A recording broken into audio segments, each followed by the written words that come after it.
Komisi Pemberantasan Korupsi, atau KPK, diminta memproses kembali dugaan korupsi suap izin ekspor benih lobster, atau benur, yang menyeret mantan Menteri Kelautan dan Perikanan, Edi Prabowo, dan Direktur PT Dua Putra Perkasa, atau DPP, Suharjito, perusahaan tambak udang di Kecamatan Maje, Kabupaten Kaur, Provinsi Bengkulu, ke balik terali besi penjara, pada medio awal Oktober 2020. Diketahui, dugaan suap perizinan ekspor benih lobster, atau benur, diproses KPK, ketika lembaga anti rasuah, dipimpin Firly Bahuri, sebagai ketua, yang saat ini sudah ditetapkan tersangka dugaan tindak pidana korupsi, berupa pemerasan atau penerimaan gratifikasi, oleh Polda Metro Jaya, terkait kasus dugaan korupsi mantan Menteri Pertanian, Syahrul Yassin Limpo, yang ditangani KPK. Demikian disampaikan praktisi hukum muda, yang juga seorang pengacara, Ahmad Tarmizi Gumai SHMH, akrab disapa Targum, kepada wartawan dan produser eksekutif Bintang TV, Khairuddin MDK, Jumat, 16 Februari 2024, di kantornya, di kawasan Jalan Jati, Bengkulu. Sudah dilaksanakan gelar perkara, ditemukan bukti cukup untuk menetapkan FB, selaku Ketua KPK RI, sebagai tersangka dugaan tindak pidana korupsi, berupa pemerasan atau penerimaan gratifikasi, kata Direktur Reskrimsus Polda Metro Jaya, Kombes Ade Safri Simanjuntak, dalam konferensi pers, di kantornya, di Jakarta, seperti dikutip CNBC, edisi 23 November, 2023, mengutip Detik.com, edisi Rabu, 22 November, 2023. Di amar putusan, baik terpidana mantan Menteri Kelautan dan Perikanan, Edi Prabowo, maupun Direktur PT Dua Putra Perkasa, Suharjito, dugaan tindak pidana dilakukan bersama-sama. Pertanyaannya, bersama-sama dengan siapa saja? Itu yang ingin masyarakat Bengkulu tahu, termasuk kami, para pengawal penegakan hukum, kata Tarmizi Gumai.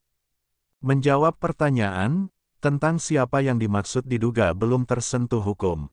Terkait dugaan korupsi suap izin ekspor benih lobster, atau benur, karena selain mantan Menteri Perikanan dan Kelautan, Edi Prabowo, dan Direktur PT Dua Putra Perkasa, Suharjito, KPK juga menjadikan staf khusus Menteri Kelautan dan Perikanan, Savitri dan Andrea Misata, pengurus PT Aero Citra Cargo, Siswandi, staf istri Menteri Kelautan dan Perikanan, Ainul Fakih, termasuk seorang bernama Amiril Mukminin, menjadi tersangka.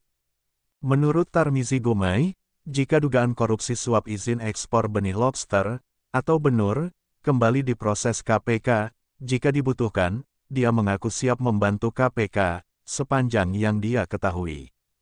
Sebelumnya, diberitakan Kompas.com, edisi 26 November, 2020, berawal dari laporan masyarakat, setelah melakukan operasi tangkap tangan, atau OTT di sejumlah titik, KPK menetapkan 7 tersangka kasus dugaan suap, terkait perizinan tambak, usaha, dan atau pengelolaan perikanan, atau komoditas perairan sejenis, tahun 2020, termasuk Menteri Kelautan dan Perikanan, Edi Prabowo.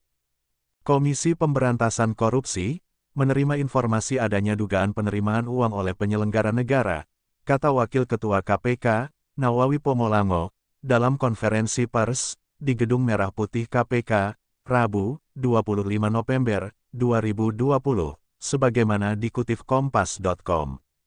Diberitakan rm.id Rakyat Merdeka, edisi Senin, 1 Februari 2021, di bawah judul, Bos PT Dua Putra tebar duit ke berbagai pihak, menyebutkan, untuk memperoleh izin tambak hingga ekspor benih lobster atau benur, Bos PT Dua Putra Perkasa, pemilik tambak udang di Kecamatan Maje, Kabupaten Kaur, Provinsi Bengkulu, Suharjito, diduga tebar duit.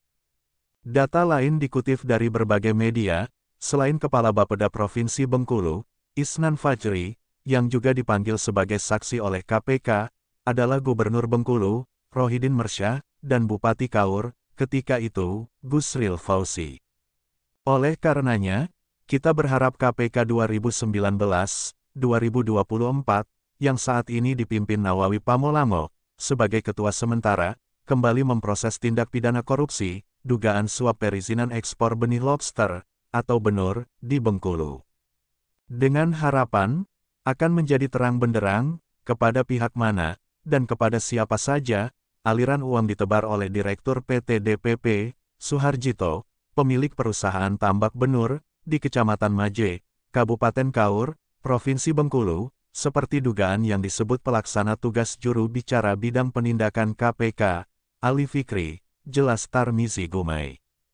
Seperti diketahui, pada 15 Juli 2021, Majelis Hakim Tipikor memvonis Edi Prabowo 5 tahun penjara, denda 400 juta rupiah, subsidiar 6 bulan kurungan, membayar uang pengganti 9,68 miliar rupiah, dan 77 ribu dolar Amerika, subsidiar 2 tahun penjara, dan mencabut hak politik Edi 3 tahun, terhitung selesai menjalani pidana pokok.